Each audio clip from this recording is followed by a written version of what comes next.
Joe, first, I guess your take overall on this game and Tennessee's season so far.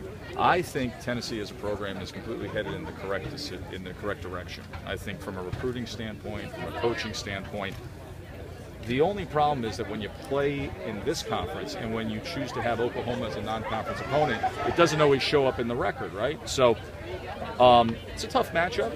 I wish, for the sake of what we could potentially see with offenses, that both teams had their full complement of wide receivers. I think that would especially make a big difference with Tennessee if Pearson and Smith were healthy, because I think that's the one spot that you look at with Georgia's defense and you say, hey, we can take advantage of the defensive backs. I think Worley's played well this year. I think he's asked that he's given them everything he's asked of.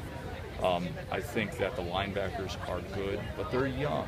They're real young. They've been put in tough spots. We'll see how much the Oklahoma games serve them. Sometimes when you're young and you're developing and you're trying to head in the right direction, you can get forged like a piece of steel when you go and you play a game like that. So we're going to find out.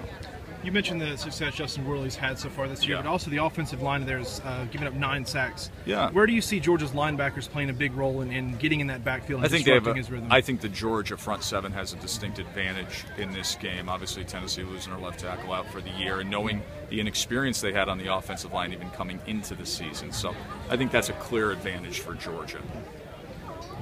Well, Todd Gurley's arguably the biggest name in this game this weekend. Where do you see him ranking amongst the other Heisman frontrunners so far? It's tough to win the Heisman Trophy as a running back in this day and age. And, you know, I sit there and I analyze. I'm a Heisman voter, and I analyze all the voting trends and the historical analysis. And, in fact, just started digging into it this week. We'd like to hold off a little bit on how, get a little deeper into the season. I think he's already had a Heisman moment, but that dissipates and that momentum goes away the deeper you get into the season. What happened week 1 and the all-purpose yardage and the 100-yard kickoff and spectacular moments.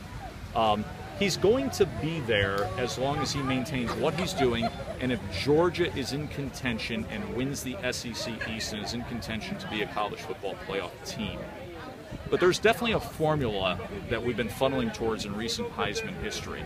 To end up in the front row, you have to have a statistical superlative, the way Andre Williams did last year, rushing for over 2,000 yards, or you have to be the best player on the best team that's contending to win a national title.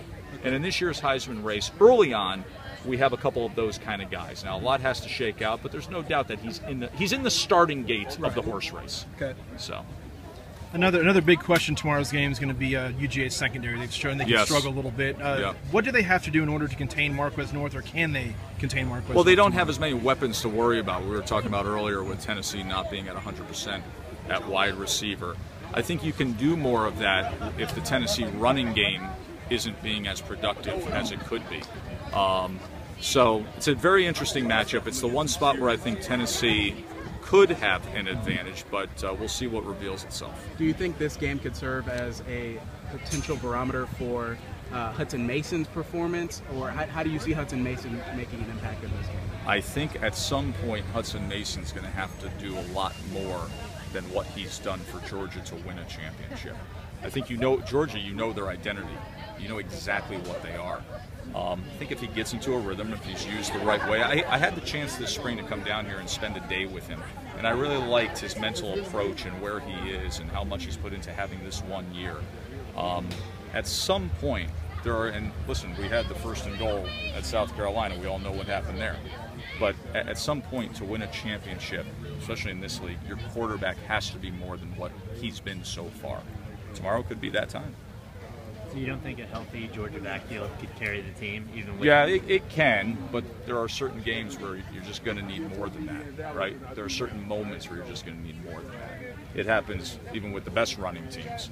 You can always load the box and you can beg a team to pass. And when they do that, he has to deliver. What conditions have to be right for Tennessee to score the upset?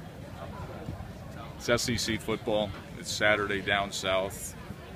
It's pretty much it right there, right? Anything can happen. I mean, we all fool ourselves looking at these teams on paper and buying the most recent stock price, and then the games happen, and then you realize that they're 18 to 21-year-olds out there in front of 90 to 100,000 people with a lot of pressure on them, and funny things happen when that's the case. So it's just the nature of SEC football that it can happen.